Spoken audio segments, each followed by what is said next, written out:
Assalamualaikum warahmatullahi wabarakatuh. Perkenalkan, saya Anita Widya dengan NPM 011. Di sini saya akan memberikan tutorial mengenai perekapan penjualan dan rekap keuangan. Nah, di sini saya menggunakan aplikasi Kelido untuk merekap keuangan UMKM di sekitar rumah saya, yaitu Lumpia Fajar.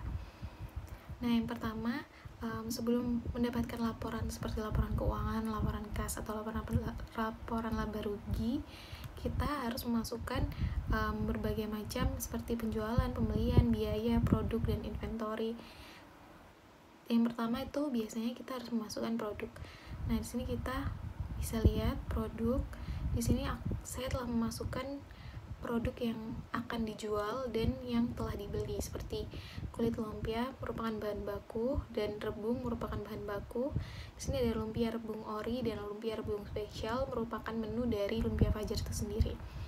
Nah, untuk mendapatkan berbagai macam nama di sini, kita bisa menambahkan produk seperti tambah produk. Nah, di sini kita bisa mengetik kategorinya. Di sini ada lumpia atau bahan baku. Nah, di sini kita bisa memasukkan nama produk. Ada ketika kita membeli item, kita bisa menekan ini. Ketika menjual, kita bisa mengklik ini. Setelah itu bisa ditambahkan ke dalam menu penjualan. Menu produk. Nah, setelah memasukkan produk, kita bisa beralih ke penjualan. Nah, penjualan di sini merupakan bagian dari apa yang kita jual. Dari Lumpia Fajar sendiri yang saya analisis, ketika saya meminta untuk laporan penjualan, mereka memberikan laporan penjualan 2 bulan, yaitu yang pertama ada bulan Oktober dan bulan November. Nah, di sini ketika saya memasukkan di bulan Oktober, yaitu lumpia rebung spesial laku 175 piece, lumpia rebung ori laku 230 piece. Nah, bagaimana saya memasukkan ini? Yang pertama, kita bisa ngeklik penjualan. Nah, di tagihan kita bisa menambah tagihan.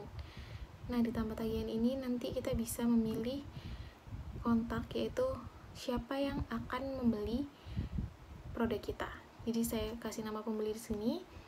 Setelah itu kita bisa memasukkan pilihan produk, yaitu kita masukkan lumpia rebung ori, berapa kuantitas yang terjual di bulan itu, atau mungkin kalau mau membuat per hari itu berapa yang terjual di hari itu. Nah, setelah kita masukkan, nanti kita bisa simpan.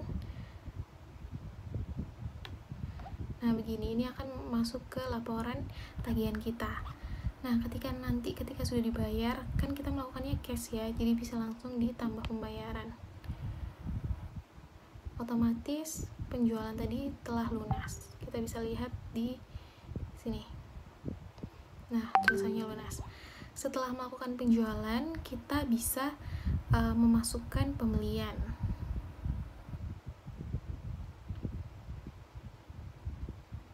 Yang pertama, tagihan pembelian. Nah, di tagihan pembelian ini yaitu Lumpia Fajar melakukan pembelian produk bahan baku di Indyfood. Indyfood ini seperti yang jualan frozen food gitu. Yang pertama, kita bisa menulis tambah tagihan pembelian. Nah, di sini kita bisa memilih vendornya. Kebetulan Lumpia Fajar itu memasok bahan bakunya dari Indyfood. Setelah itu kita bisa memasukkan pilihan produknya. Di sini bahan baku sendiri saya memasukkan 2 bahan baku, yaitu kulit lumpia dan rebung. Yang pertama, kita bisa masukkan kulit lumpia, yang otomatis akan muncul harganya di sini. Rp20.000 ketika kita mengklik simpan. Nah, kita langsung akan mendapatkan tagihannya. Ketika kita sudah melakukan pembayaran, kita bisa memasukkan klik pembayaran. Nah, selanjutnya ada yang namanya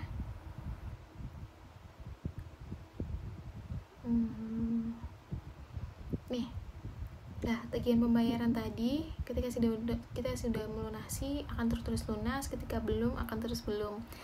Nah, Lumpia Fajar sendiri telah melunasi pembelian per tanggal 27 Desember, yaitu 20 pack kulit lumpia dan 300 piece 300 piece rebung. Nah, di sini ketika kita melakukan pelunasan tidak akan tertulis sisa tagihan. Nah, kebetulan untuk Lumpia Fajar sendiri belum melakukan pembayaran pada pertanggal 27 November, yaitu dengan produk yang sama, kulit lumpia dan rebung 20 pack serta 300 piece. Nah, ini kalau belum bayar akan tertulis belum dibayar seperti ini. Selanjutnya ada biaya. Nah, biaya ini tuh menjelaskan mengenai biaya operasional yang dikeluarkan oleh Lumpia Fajar. Nah, di sini saya memasukkan biaya operasional, yaitu untuk pegawai dari Lumpia Fajar itu sendiri. Nah, kita bisa lihat penerima yang bernama ini, yaitu dengan keterangan gaji pegawai senilai Rp500.000. Untuk memasukkan akunnya, kita bisa menambahkan di sini tambah biaya. Selanjutnya kita bisa memilih dibayar dari mana. Tapi kalau untuk biaya operasional gaji karyawan biasanya menggunakan kas. Nah, dari sini kita bisa menambahkan penerima. Penerima itu bisa nama dari karyawan itu sendiri.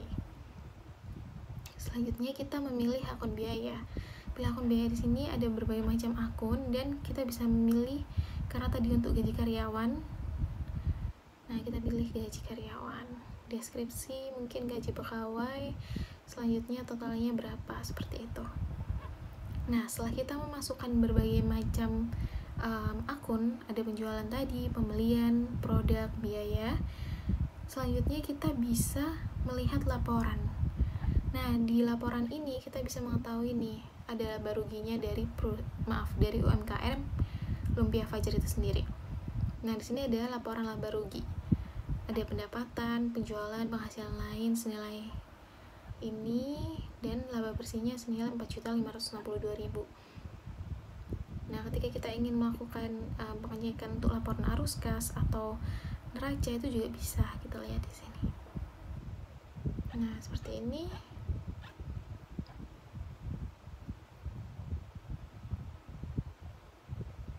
Ini untuk laporan arus kasnya.